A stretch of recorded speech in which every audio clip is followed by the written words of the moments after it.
Olá, eu sou o Gutenberg Fialho e este é o programa Meu Doutor. Sejam bem-vindos.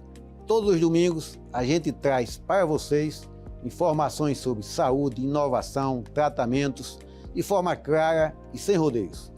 Hoje, no primeiro bloco, vamos conversar com o médico intensivista e cardiologista, Dr. Ivan Castelli, sobre saúde complementar, sobre planos de saúde.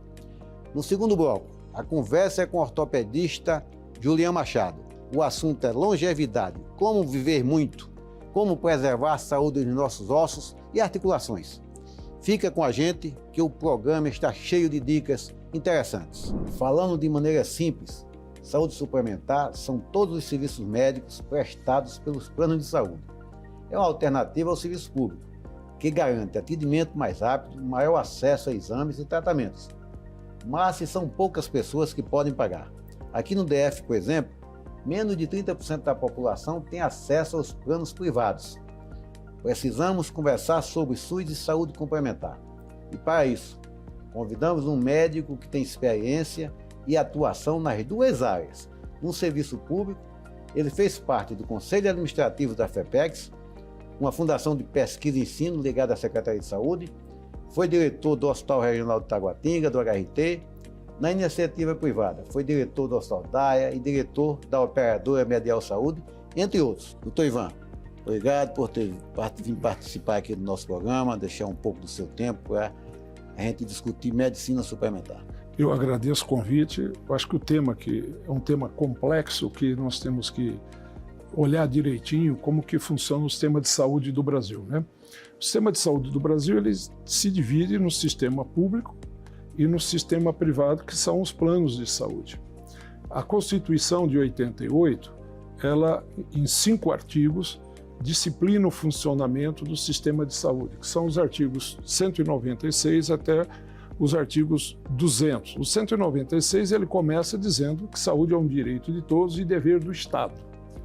E depois ele faz os outros artigos regulamentando o funcionamento e dizendo no artigo 199 que a iniciativa privada pode participar do sistema de saúde de forma independente, sendo regulado por um órgão que foi criado no ano de 2000, em janeiro de 2000, que é a Agência Nacional de Saúde, que é o artigo 200 que fala sobre essa regulamentação. Hoje, no Brasil, nós temos 25% só da população que tem plano de saúde. 75% não tem plano de saúde. E todo o sistema é atendido pelo Sistema Único de Saúde, que, na verdade, é um grande plano de saúde que, de alguma forma, estruturado muito mais de forma científica para atender desde a área de atenção primária até a alta complexidade, enquanto que os planos de saúde, na sua fase inicial, trabalhavam e trabalham muito mais na assistência à saúde e só agora estão voltando na área de prevenção e tratamento das eventuais causas que possam levar uma qualidade de vida. Ivan, como é que está a situação da saúde suplementar aqui no Distrito Federal? Aqui no Distrito Federal, nós temos aproximadamente 970 mil pessoas cadastradas no plano de saúde. Mas quando você olha para o CNPJ ou pelo CPF propriamente dito, você tem um número menor. Por quê? Porque existem casais onde o esposo trabalha num órgão público e a esposa trabalha em outro órgão público, acaba tendo plano de saúde.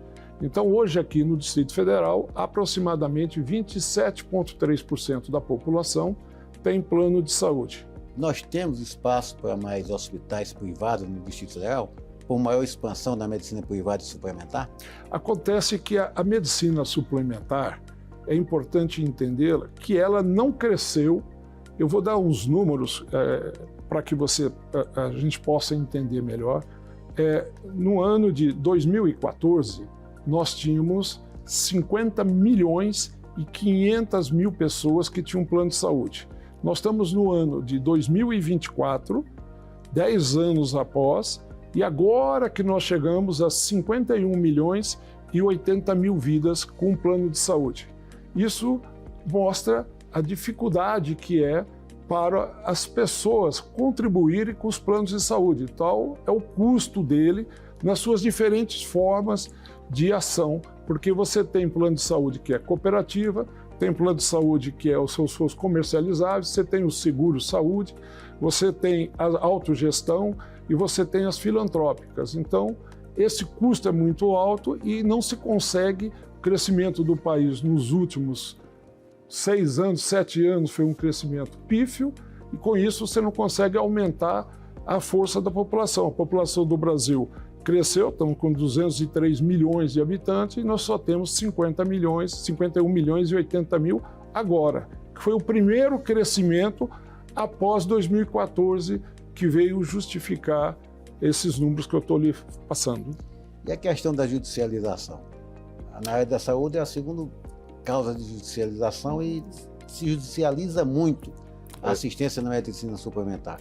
Por que essa incidência tão alta de ações judiciais para ter acesso ao tratamento, aos exames complementares, às cirurgias? A judicialização é um processo que ocorre simultâneo, tanto no sistema público como na saúde suplementar. Na saúde suplementar, quando você faz o seu plano, faz a opção pelo plano, ele tem regras da utilização e da forma dos prazos máximo que você pode utilizar. Ele começa com 24 horas para atendimento de urgência e depois você tem para consultas e exames clínicos e terapia, você tem 6 meses, para parto você tem 300 dias e se você tiver uma doença já estabelecida de alta complexidade, só após 24 meses que você pode utilizar. O que acontece é que muitas das operadoras, elas reduzem esse prazo. E aí elas seguem o rol da ANS. Acontece que esse rol, existem avanços tecnológicos que ultrapassam o prazo de novas tecnologias serem assumidas pelos planos de saúde, que é o Comitê de Novas Tecnologias. Com isso, os pacientes que precisam de uma assistência mais rápida, ele faz o uso da judicialização, que hoje é a segunda causa já de ações judiciais. Com relação, que na realidade você tem um plano de saúde e termina sendo atendido no hospital público. Como é que fica essa compensação, essa relação paciente que tem plano de saúde e atendido no serviço público? Como é que se faz essa compensação financeira, até para restituir, compensar o serviço público que atendeu aquele usuário do plano de saúde? Quando um usuário do plano de saúde, sobretudo em casos de emergência, é atendido num sistema público, na hora da entrada é especificado o seu CPF lá. Essa informação na IH, ela é transmitida para o Ministério da Saúde. A ANS, que é o órgão que regula o plano de saúde, vai cruzar as informações e, a partir dali, ela faz uma cobrança daquele procedimento e vai cobrar do plano de saúde, através de uma tabela chamada TUNEP. Essa tabela é uma tabela superior à tabela que é a convencional, que é utilizada para o pagamento aos prestadores do SUS, e essa conta vai para a operadora. O que acontece é que muitas operadoras não repassam esses recursos para o Ministério da Saúde, que é o órgão da ANS que toma conta disso daí. O final da sua resposta é exatamente o que eu ia perguntar. É a efetividade disso, né? Muitas operadoras, sobretudo porque tem operadoras que acabam entrando em dificuldades e acabam não repassando. O exemplo clássico, por exemplo, é que a Unimed Rio, por exemplo, essa semana, ela acabou sendo transferida todas as suas 484 mil vidas para a Unimed FEG, que é da Federação do Rio de Janeiro, né? Então ela está deixando aí um passivo e, sobretudo, quando é usado a pessoa que tem o plano de saúde utiliza o sistema público, ele acaba não repassando esses valores, deixa essa dívida lá. Isso daí já está próximo de alguns bilhões de reais que estão lá, aproximadamente 3 bilhões de reais para serem transferidos. Você foi gestor público e nós temos hoje no Distrito Federal 6 faculdades de medicina, se eu não me engano. E a maior concentração de médicos por habitante no país. Como é que você vê essa inserção do médico na medicina suplementar e no serviço público? Não esquecendo que o serviço público tem um déficit enorme de profissionais. Exatamente. Nós temos 6 faculdades de medicina aqui em Brasília.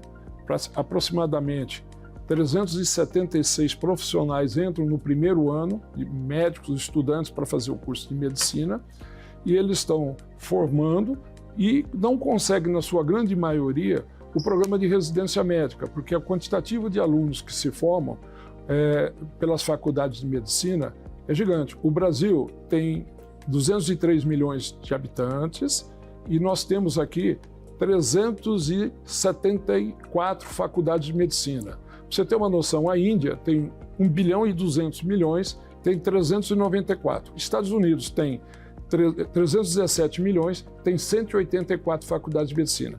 E esses jovens, quando formam, eles não conseguem espaço na iniciativa privada na saúde suplementar. Ao contrário do que eles imaginam, a saúde suplementar ela restringe o credenciamento dos novos profissionais, porque quanto mais profissionais atendem, acaba se gerando mais sinistro na visão deles. E hoje o valor já de remuneração para esses profissionais, o valor médio de uma consulta é de R$80. E eles acabam não tendo acesso, não sendo credenciados pelos planos de saúde e acabam trabalhando para clínicas recebendo até 70% desse valor. O grande empregador é o Estado que deveria absolver isso daí, porque nós temos que fortalecer o SUS. O SUS é o melhor sistema de saúde pública que a gente tem aqui no mundo, o sistema de saúde público do Brasil. Então nós precisamos fortalecer, precisamos contratar. Nós temos um grupo de médicos defasado, que entraram no ano de 1982 a 85, depois teve um hiato muito grande dos concursos, estão se aposentando e nós estamos com carência de médicos dentro do Sistema Único de Saúde, dentro da Secretaria de Saúde, que é a maior entidade que contrata médico aqui no sistema público. Precisa fortalecer isso. Igual nós estamos chegando ao final do nosso programa, mas antes de encerrar, rapidinho, é possível uma pessoa que tem uma doença e não tem plano de saúde contratar um plano de saúde para assistir essa doença? Existe essa possibilidade? Existe algum plano de saúde que oferta essa possibilidade? É o seguinte, toda vez que você entra... Hoje nós não temos mais planos individuais. As operadoras não oferecem os planos individuais, uma vez que quem determina o reajuste é o Ministério da Saúde. Então eles não vendem mais os planos individuais. Então eles vendem o plano coletivo por adesão ou o plano empresarial.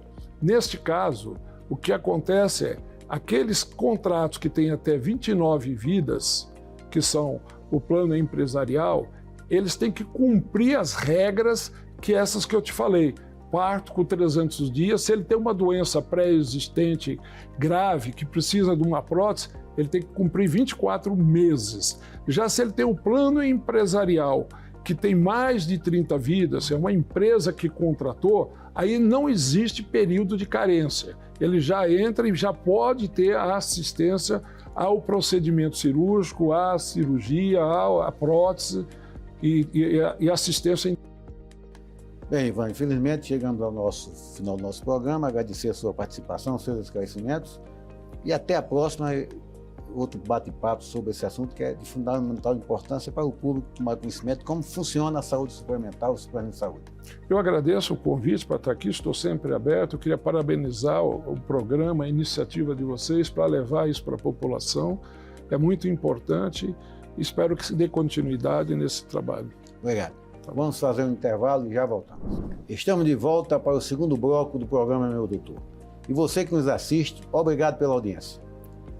A expectativa de vida dos brasileiros está aumentando, graças aos avanços tecnológicos em relação à alimentação saudável, prática de exercícios físicos e outras atividades que ajudam a melhorar nosso rendimento corporal. Com essa melhora da longevidade, precisamos saber como manter nossa estrutura óssea saudável para conseguirmos chegar à terceira idade com qualidade de vida. O nosso próximo convidado é especialista em ortopedia, membro de renomadas entidades da ortopedia nacional e internacional e faz parte de equipes técnicas de grandes hospitais aqui em Brasília. Para conversarmos sobre longevidade e saúde, convidamos o médico ortopedista Dr. Julião Machado. Muito obrigado, Dr. Gutenberg, por esse convite. É uma honra poder estar aqui conversando com o senhor sobre esse tema que é tão relevante nos dias de hoje, que é a longevidade e qualidade de vida. Juliano, a saúde é um desafio para todas as pessoas. Esse desafio envolve várias áreas da medicina. Como isso é visto e como atua a ortopedia nesse conceito de longevidade? A gente tem que entender que um dos tripés da longevidade, se a gente for pesquisar, nós vamos ver que são as atividades físicas e, na verdade, é o movimento, né? E a ortopedia é a ciência que estuda o aparelho locomotor, é a ciência que trata e previne as lesões do aparelho locomotor, permitindo que as pessoas, mesmo com idade avançada, consigam manter um nível suficiente para manter tanto o seu coração, pulmão, tudo funcionando perfeitamente, sem nenhum problema. Então, assim, a ortopedia ela entra nesse momento de não permitir com que os pacientes eles parem de se movimentar, eles parem de praticar uma atividade física. Na realidade, a gente vê que uma das dificuldades que os idosos têm é andar, é caminhar, é se movimentar. Como é que a ortopedia ajuda nesse sentido de fortalecer as caminhadas, permitir que o idoso consiga ter uma independência nesse sentido? Hoje a tecnologia nos ajuda muito, desde as artroplastias, as próteses, né, que podem substituir articulações que estão doentes, até procedimentos menos invasivos que permitem com que os pacientes possam continuar mantendo um nível de atividade mínimo para que ele possa continuar praticando atividades básicas para ele, diárias, que são importantes, tanto para a saúde física, que seria, como eu já falei, né, cardiovascular, entre outras, como também para a saúde mental dele. Né? A gente sabe que a depressão está muito relacionada à prisão, ao paciente não conseguir se locomover, não conseguir, às vezes, chegar e continuar exercendo atividades como, por exemplo, viajar, visitar um shopping, ir à casa dos familiares. Então, tudo isso, a ortopedia ela ajuda ao idoso a manter esse tipo de atividade. E a tecnologia aí nos ajuda muito. A dependência do idoso é o principal problema, né? É muito ruim você ficar dependente, né, das outras pessoas. E quando você consegue, através de procedimentos médicos ou prevenção, que é uma linha que a ortopedia tem trabalhado muito, né, de lesões ou de deixar com que essas lesões elas venham a ser agravadas ou pioradas, né, com o tempo. Então, assim, você previne isso e você acaba permitindo com que ele mantenha um nível de atividade que ele continue feliz, né, e em convívio social, que é um outro fator muito importante. Perfeito. Mas, Juliano, quais são as principais doenças ortopédicas que afetam aí o idoso? Quais são as principais queixas? Até para a gente identificar e encaminhar para tratamento. A principal queixa que a gente pega, né, a queixa principal que você pega na ortopedia é dor, mas no idoso ela vai estar relacionada com a artrite ou artrose, que é o desgaste das articulações, né? Outra doença que é silenciosa e o ortopedista ele pega muitas vezes já num momento que o idoso ele já tem uma fratura, que é a osteoporose também, que é uma doença que pode ser prevenida, apesar de ser silenciosa, né? Mas esses quadros álgicos hoje, né, quadros dolorosos hoje, eles são muito valorizados na prevenção e no tratamento ortopédico no ponto de vista do idoso. Com relação ao jovem atleta, né, hoje tem uma cultura, né, da prática esportiva e tal. Isso reflete em músculos e ossos saudáveis lá na idade, na terceira idade, na fase já, né, próximo aí dos 70, 80, 90 anos? O objetivo é 100 hoje, né? 100, né? Todo mundo hoje quer chegar nos 100 anos, né? Mas sim, com certeza. Uma coisa que eu gosto de deixar claro no meu consultório, para todos os pacientes, para todas as pessoas que nos procuram, é que esporte de alta performance, ele não tem muito a ver com saúde, ele tem a ver com resultado, né? O esporte que a gente tem que buscar praticar no dia a dia para manter a saúde é diferente daquele esporte de alta performance, né? Então você tem que tomar cuidado, dosar. E para isso você tem que levar em consideração 3 aspectos. Primeiro, o seu biotipo, qual é o seu objetivo e qual a sua idade. E aí a gente vai trabalhar todas as faixas etárias, né? Desde a criança mais tenra, o bebezinho que vai para natação, até aquele senhor de 90 anos que quer continuar praticando algum tipo de atividade física. Eu tenho vários pacientes acima de 70 anos no consultório que fazem atividade física regular, inclusive em nível de competição. Logicamente que dentro da faixa etária dele, mas eles continuam mantendo a saúde porque eles adequaram a atividade esportiva para aquela faixa etária e adequaram o objetivo que eles tinham na atividade física, né? Então, assim, no começo, de repente, ser o campeão ou ganhar uma corrida ou algum tipo ganhar uma medalha, eles passaram para, não, agora eu quero continuar mantendo esse esporte, mas eu quero só manter esse esporte porque eu gosto e eu quero manter minha saúde. E quais os principais avanços na ortopedia para essa faixa etária, para a terceira idade? E como é que está o acesso a esses avanços? O acesso hoje, assim, nós estamos num país que, graças a Deus, tem acesso a tecnologia de ponta, as melhores tecnologias, né, de todas. Então, nós temos hoje, desde procedimentos pouco invasivos, como, por exemplo, o uso de ácido hialurônico, terapia celular e outros tipos de terapia que estão surgindo. Então, essas tecnologias são novas, estão surgindo para melhorar a qualidade de vida do idoso, até tecnologias que estão crescendo também, elas estão sendo melhoradas, mas elas já existem há muito tempo, como eu já falei, as próprias artroplastias, procedimentos que você consegue fazer, né, técnicas de reabilitação, onde você consegue fazer com que pacientes que tenham limitações, eles consigam desenvolver atividade esportiva, e isso também tem sido um diferencial muito grande na ortopedia. E como é que é o acesso a isso nos hospitais públicos e no serviço público? No serviço público é um pouco mais difícil. Na verdade, ele existe o acesso, mas esse acesso ele é demorado. O paciente ele vai levar muito tempo, talvez, para conseguir ter acesso a uma tecnologia dessas, mas ela existe. E a boa notícia é que ela existe no serviço público, né? A maioria das tecnologias que nós temos no serviço privado, nós temos no serviço público. Obviamente, nós não temos todas essas tecnologias e nem às vezes no serviço privado, porque também a ANS, né, a Agência Nacional de Saúde Suplementar, ela também regula algumas coisas e esses procedimentos muito modernos, elas têm que estar reguladas, tanto pela ANS, quanto pela Anvisa, quanto pelo CFM também, que é o nosso órgão regulador. Então, muitas vezes, a tecnologia ela esbarra um pouco nisso, mas assim, eu tenho visto que por vontade dos órgãos e tudo, existe uma celeridade maior no acesso a esse tipo de tecnologia no Brasil. Nós estamos chegando próximo ao final da nossa entrevista, mas fala aí pra gente, o que é que você recomenda em termos de exercício físico para o idoso? O que é que ele pode fazer? Ele pode fazer tudo, não pode? Como é que é isso? Eu recomendo para ele que ele faça o que ele gosta. Eu falo isso muito para as mães dos meus pacientes que são mais novos. Assim, o exercício ele não pode ser um castigo, ele tem que ser lúdico, né? E para a pessoa mais velha, né, aquela pessoa que já está na terceira idade, ele tem que adequar o exercício que ele gosta à faixa etária dele. Como eu falei, 3 aspectos importantes. O biotipo, ele é forte, ele é fraco, ele é magro, ele é gordo, ele é alto, ele é baixo. Isso é importante para você fazer, montar um treino, ou se programar para uma atividade física, né? Qual que é o seu objetivo? Então, assim, para o idoso, eu acho que quando ele chega aí depois de 60, 50, 60, 70, 80, 90, 100 anos, ele quer manter saúde, né? Então, ele tem que fazer uma adequação dessa atividade física. E uma coisa muito importante todo o organismo, e você, Gutenberg, sabe bem disso também como colega, ele precisa de se regenerar, ele precisa se recuperar. Então, assim, o repouso é importante. E quando os anos vão passando, né? Então, se você fazia 2 treinos por dia, você vai começar a conseguir fazer 1. Se você fazer 1 por dia, você vai começar a fazer um dia sim, um dia não. Porque o seu organismo, com o tempo, ele vai demorar mais para se recuperar. Então, você precisa respeitar esse tempo de recuperação para você poder manter a sua atividade física. E isso é uma dica muito importante, principalmente para o idoso.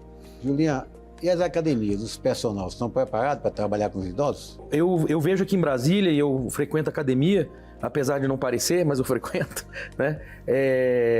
Eu vejo que, sim, os profissionais de educação física aqui em Brasília estão muito bem preparados para receber os profissionais da terceira idade. A maioria das academias tem programas que eles chamam Platinum ou Sênior para pessoas acima de 60 anos, sabe? Então, assim, elas estão bem preparadas, sim. Os profissionais são bem preparados e podem receber os alunos dessa idade, dessa faixa etária, para desenvolver sua atividade esportiva, sim. E a velha e boa caminhada resolve? ajuda bastante, né? A caminhada é um tipo de atividade física. Eu li um artigo sobre longevidade, falando sobre algumas pessoas de uma região no Japão, né? Uma região que se chama Ogimi, em Okinawa, né? Na ilha de Okinawa. E uma dos aspectos que eles levavam mais em consideração é que as pessoas lá, elas se movimentavam muito. Elas não faziam exercício, elas não faziam atividade física, mas elas se movimentavam muito. Então, assim, a caminhada pode ser aquela movimentação que você precisa para você manter a sua saúde. Então, assim, se você não tem vontade, ou se você não tem tempo, ou se você não pode fazer mais nada, mas você tem aquele tempo para fazer uma caminhada aí, 40, 50 minutos por dia, vai funcionar, você vai ficar bem. Doutor Juliano, as pessoas que estão nos assistindo receberam informações importantes sobre cuidados físicos para ter longevidade, manter o corpo firme e saudável, envelhecer com qualidade de vida. É o que desejamos para todos. Muito obrigado pela sua participação no programa O Meu Doutor. Eu que agradeço, acho que é uma oportunidade de falar, como eu já falei, um assunto de extrema importância e relevância nos dias de hoje. A gente está envelhecendo. Este foi o terceiro episódio do programa Meu Doutor. Estaremos aqui todos os domingos a partir das 10h30 da manhã, trazendo para vocês 2 convidados para conversarmos sobre todos os assuntos que envolvem a saúde da população do DF. O programa será postado em nossos canais no YouTube e em redes sociais. Se você tiver alguma dúvida ou sugestão de tema para o nosso programa, envie uma mensagem para o nosso Instagram, @meudoutorbsb. Obrigado pela audiência e te esperamos no próximo domingo.